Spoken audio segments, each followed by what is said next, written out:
قرآن میں وضو کا طریقہ اہل تشیع کے طریقے کے مطابق ہے، پاؤں کا مسح جی دونوں ثابت ہیں جی، اہل تشیع کے مطابق بھی ہے، اہل سنت کے مطابق بھی ہے، عربی لنگوسٹک کے اندر، یہ ذہن میں رکھیے گا۔ میں پاؤں کو وضو میں دھونا یا مسح کرنا، اس پہ میری ویڈیو آپ دیکھ لیں، جو اہل سنت بات کر رہے ہیں عربی لنگوسٹک میں وہ معنی بھی بنتا ہے، اس میں کوئی ایسی بات نہیں ہے، کوئی کھینچتان کے معنی نہیں بنایا ہوا، دونوں طرف مانے جاتے ہیں۔ اور پریکٹیکلی تو میں اہل سنت کے وضو کو بہتر سمجھتا ہوں، شیعہ نے بھی ان انٹینشنلی اس وضو کو اڈاپٹ کر لیا۔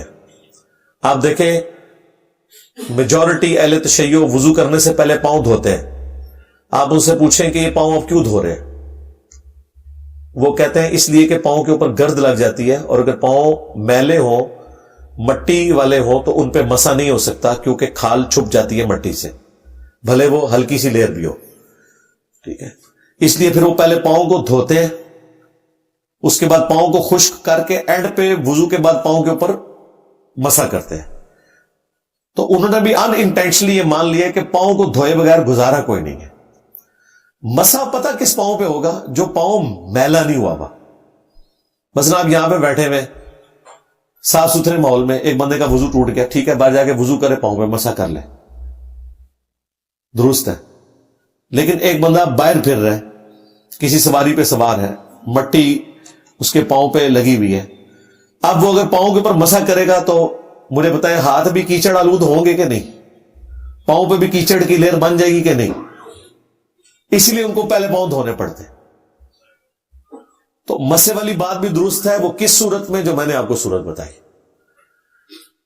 ویسے عموماً جو دھونے والا معاملہ ہے اسی میں عافیت ہے۔ کیا سے حلال ہے یہ کانٹوں والا جانور ہے؟ اس کی خوراک کیا ہے مجھے یہ بتائیں آپ۔ اگر یہ گوشت خور ہے نا پھر تو حلال نہیں ہوگا، اگر یہ سبزی خور ہے اور اگر ان پرندوں میں آتا ہے جو کیڑے مکوڑے صرف کھاتے ہیں پھر تو ٹھیک ہے، کانٹے ہونے سے تو کوئی فرق نہیں پڑتا۔ تو جس کو اس کے بارے میں پتا ہے تو وہ مجھے بتائے، ادروائز گوگل میں جا کے سرچ کر لیں۔ ہاں جی، تو پھر حلال ہے، کوئی دوسری رائے نہیں، کوئی ہاں بالکل ٹھیک ہے، خرگوش بھی حلال ہے، یہ بھی حلال ہے۔ ہاں اگر اس کے ساتھ کانٹے لگے ہوئے ہیں تو بھائی باقیوں کے ساتھ سینگ بھی تو لگے ہوئے ہیں، سینگ نہیں لگے ہوئے، جانوروں کے ساتھ سینگ بھی تو لگے ہوئے نا، صرف گوشت خور نہیں ہونا چاہیے۔ مسلم شریف میں حدیث ہے کہ درندے جو ہے نا اللہ نے حرام کر دیے، خواہ وہ پرندوں میں ہو خواہ چرندوں میں، چرنے والوں میں ہو، ریچھ، کتا، شیر، یہ درندے ہیں، گوشت خور ہیں، ان کے یہ والے دانت ہوتے ہیں نکیلے، دیکھیں آپ نے یہ والے، جن کے فلیٹ دانت ہیں نا وہ صرف سبزی خور ہے، وہ حلال ہے، سوائے جن کے بارے میں جس طرح گدھے کے گوشت کو حرام کر دیا گیا، گھوڑا حلال ہے، اس طریقے سے بہیمۃ الانعام سارے ہیں، گائے، بکری، بھینس، اونٹ، ہرن، زرافہ، یہ سارے بہیمۃ الانعام ہیں جن کے کھر کٹے ہوئے ہوتے ہیں آپس میں۔ تو یہ بھی اگر وہ سبزی کھو رہا ہے تو بہت اچھی بات ہے، شوق سے کھائیں، روسٹ کر کے کھائیں، کوئی مسئلہ نہیں۔ انسان اللہ تعالیٰ کی خصوصی قدر و منزلت کیسے حاصل کر سکتا ہے؟ نبیوں کی پیروی کر کے، بھائی سیدھی سی بات ہے، کوئی ایک کام ایسا نہیں جو میں آپ کو بتا دوں کہ کر لیں تو بھائی اللہ تعالیٰ آپ سے خوش ہو گیا۔ ہاں ٹوٹل پیکج ہے، 24 گھنٹے کی زندگی پیغمبر کو فالو کرنا ہے صلی اللہ علیہ وآلہ وسلم۔ جن کو گارنٹی ملی ہوئی تھی نا ان کی بھی آپ حالت دیکھ لیں۔ حضرت عثمان وہ صحابی ہیں جنہیں 3 موقعوں پہ جنت کی بشارت ملی ہے۔ ایک دفعہ جب مسجد نبوی کے لیے زمین وقف کی، دوسری دفعہ جب کنواں کھدوایا مسلمانوں کے لیے، میٹھے پانی کا کنواں لے کے جو ہے وہ اللہ کی راہ میں دے دیا، اور تیسرا غزوہ تبوک کے موقع پر، اس طرح تو حضور نے فرمایا عثمان جنتی آج کے بعد جو مرضی کرے۔ جس شخص کو یہ کہا جائے کہ تو جو مرضی کر جنتی ہے اور کہنے والا اللہ کا پیغمبر ہو، تو میرا خیال ہے اس کے بعد تو اسے کوئی نیکی کرنے کی ضرورت نہیں ہے۔ لیکن دیکھ لیں ان کی زندگی ایسی گزری نہیں ہے۔ وہ تو جامع ترمذی میں آتا ہے کہ وہ قبرستان جاتے تھے تو اتنا روتے تھے کہ داڑھی آنسوؤں سے تر ہو جاتی تھی۔ حضرت عثمان سے جب لوگوں نے پوچھا کہ آپ کیوں اتنا روتے ہیں قبروں کو دیکھ کے، تو فرمایا میں نے خود حضور سے سنا ہے کہ قبر آخرت کی منازل میں سے پہلی ہے، جو اس منزل میں پھنس گیا اس کے لیے اگلی منازل مشکل در مشکل ہو جائیں گی۔ اور جو ادھر سے بچ گیا وہ آگے آسانی میں ہوگا. کسی نے ان کو مشورہ دیا کہ حضرت آپ کو تو 3 دفعہ جنت کی بشارت ملی ہوئی ہے, موجہ مارو. اگر کوئی مشورہ دیتا تھا تھن بھی پروا لیتا اپنا. تو اللہ نے بھی اپنے پیغمبر کے ذریعے انہی لوگوں کو جنت کی گارنٹی دی ہے جو واقعی حقدار تھے کہ وہ گارنٹی لے کے آپ پھر نہیں گئے, مزید ڈاؤن ٹو ارتھ ہوئے.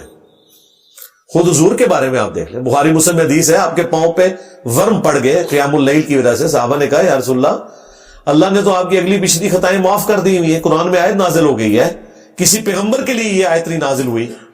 اور یہ وہ آیت ہے جو بخاری مسلم میں آتا ہے کہ حضرت عیسیٰ علیہ السلام کوٹ کریں گے جب ہر نبی اپنی غلطی کو قیامت کے دن یاد کرے گا کہ ایک شخص ہے جس کی اگلی پچھلی اجتہادی خطائیں, گناہ نہیں اجتہادی خطائیں اللہ نے معاف کی ہیں, تو محمد رسول اللہ کے پاس جاؤ صلی اللہ علیہ وآلہ وسلم. تو آپ نے فرمایا کیا میں اپنے رب کا شکر گزار بندہ نہ بنوں کہ جس نے دنیا میں مجھے گارنٹی دے دی ہے. تو یہ ذہن میں رکھیے گا. میں حافظ ہوں مگر بھول گیا ہوں, یہ تو ہر دوسرے حافظ کی کہانی ہے. میرے قاری نے مجھے سبق کر کے حفظ کروا دیا, مجھے اب یاد نہیں ہوتا, کیا کروں؟ بھئی اگر اب یاد نہیں ہوتا تو توبہ کریں, اللہ کی طرف رجوع لائیں, بس یہی ہو سکتا ہے. باقی تو اس سے میرے پاس کوئی ایسا وظیفہ, کوئی ایسی خوراک, کوئی دوائی موجود نہیں کہ میں انڈو کر دوں, ایسے نہیں ہو سکتا. توبہ کریں. حافظ قرآن اگر حفظ کر کے بھول جائے, اس پہ میرا تفصیلی کلپ موجود ہے. اگر حساب قیامت کے دن ہوتا ہے اور مسلمان یہ بلیف ہے تو قبر میں عذاب کیوں ہوگا؟ جی مسلمان کا یہ بلیف ہے کہ قبر میں بھی عذاب ہوگا. صحیح غلط کا حساب تو روز قیامت ہونا ہے. جی یہ صحیح غلط کا تو فائنل حساب ہونا ہے روز قیامت. قرآن میں تو لکھا ہے سورہ المومن میں فرعونی صبح و شام آگ پر پیش کیے جاتے ہیں اور جب قیامت کا دن آئے گا وہ بڑے عذاب پر پیش کیے جائیں گے. تو یہ تو قرآن میں لکھا ہوا ہے عذاب قبر. اگر آپ کی ڈاکٹرن مان لی جائے کہ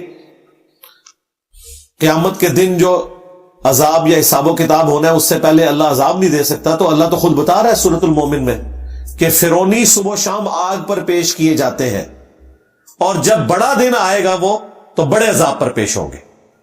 تو اب کس عذاب پہ وہ پیش ہو رہے ہیں؟ عذاب قبر. آپ اسے عذاب برزخ کہہ لیں. وہ قبر جو ہے وہ مٹی کی ڈھیری بھی ہو سکتی ہے, وہ قبر سمندر میں غرق ہونا بھی ہو سکتا ہے, وہ قبر شیر کے پیٹ میں بھی ہو سکتی ہے. وَمِن وَرَائِهِمْ بَرْزَخٌ إِلَى يَوْمِ يُبْعَثُونَ. ان کے مرنے سے لے کر قیامت تک برزخ ہے, ان سین بیریئر. عذاب قبر پہ میں نے 2 ویڈیوز ریکارڈ کروائی ہیں. قرآن حکیم کی 10 آیات عذاب قبر کے ثبوت میں, مسئلہ 117A اور 117B میں نے 17 حدیث.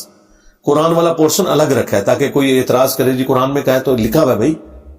اور یہ آیت اتنی کلاسیکل ہے اس ٹاپک کے اوپر کہ امام بخاری نے جب عذاب قبر والی حدیثیں لی ہیں نا بخاری میں, اس کے چیپٹر کی ہیڈنگ میں سورہ المومن کی یہ آیت ڈالی ہے تاکہ اگر کسی کو تکلیف ہو کہ یہ حدیثیں کہاں سے آئی تو پہلے آیت پڑھ لیں جدھر سے وہ آیت آئی ہوئی ہے. تو ڈاکٹر آپ کی ڈاکٹر تو مر گیا.